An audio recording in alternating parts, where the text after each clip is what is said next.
নতুন লুকে মিডিয়ায় ঝড় তুললেন মেগাস্টার শাকিব খানের প্রথম স্ত্রী অপু বিশ্বাস এবং আদর আজাদ। তাদের এত সুন্দর লুকটা ইতিমধ্যে সোশ্যাল মিডিয়ায় আলোচনার ঝড় তুলে দিয়েছে। অপু বিশ্বাসের লুকটা কিন্তু একদম অস্থির লেভেলের ছিল। একটু ভালোভাবে খেয়াল করলে অপু বিশ্বাসের লুকটা আপনারা ভালোভাবে দেখতে পারবেন। অপু বিশ্বাস মানে ভিন্ন ভিন্ন লুক, অপু বিশ্বাস মানে ভিন্ন ভিন্ন চরিত্র। তার প্রত্যেকটা লুক যে সুপার ডুপার হিট, এইটা তো আর দ্বিতীয়বার আপনাদের বোঝাতে হবে না। ইতিপূর্বে যতগুলো লুক নিয়ে মিডিয়ার সামনে এসেছেন প্রত্যেকটা লুকই ছিল একদম সুপার ডুপার হিট।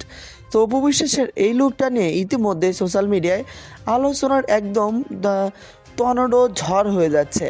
অনেকে এই লুকটা নিয়ে বিভিন্ন মন্তব্য কিন্তু শুরু করে দিয়েছে। অপু বিশ্বাসের এই লুকটাই নয়, এর পূর্বে আরও বিভিন্ন লুক কিন্তু সোশ্যাল মিডিয়া আলোচনার কেন্দ্রবিন্দু হয়েছিল, যে লুকগুলো ছিল একদম সুপার টুপার হিট। মজার বিষয় হচ্ছে অপু বিশ্বাস একটা লুক নিয়ে যখন মিডিয়ার সামনে আসেন, পরবর্তীতে তাকে ওই লুক নিয়ে মিডিয়ার সামনে দেখা যায় না।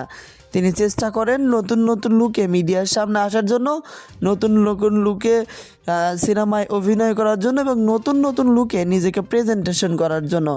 সব কিছু মিলে একদম সুপার টুপার হিট অপু বিশ্বাস। অপু বিশ্বাসের যতগুলো লুক এখন অবধি ভাইরাল হয়েছে, আপনি একটা লুকও দেখাতে পারবেন না যেটা কিন্তু দেখতে বাজে ছিল। সবগুলোই ছিল সুপার টুপার হিট। অন্যান্য অভিনেত্রীরা যত দিন যায় নিজেকে ডিফারেন্টভাবে চেঞ্জ করে, অর্থাৎ বয়স্কর দিকে যায়, কিন্তু অপু বিশ্বাস যত দিন যাচ্ছে নিজেকে যেন নতুনভাবে প্রেজেন্টেশন করার চেষ্টা করতেছে, নিজেকে ভিন্ন লুকে তৈরি করতেছে, ভিন্ন ভিন্ন লুকে মিডিয়ার সামনে নিজেকে প্রেজেন্টেশন করতেছে। একটা সময় ছিল শাকিব খানকে ভালোবেসে বিয়ে করেছিলেন, পরবর্তীতে তাদের মধ্যে দূরত্ব হয়ে যায়, পরবর্তীতে নিজের মতো করে বাঁচা শুরু করেন, নিজেকে ভিন্ন ভিন্ন লুকে প্রেজেন্টেশন করেন। তো অপু বিশ্বাসের কোন লুকটা আপনার কাছে ভালো লাগলো, স্ক্রিনশট সহকারে কমেন্ট করে জানাতে ভুলবেন না।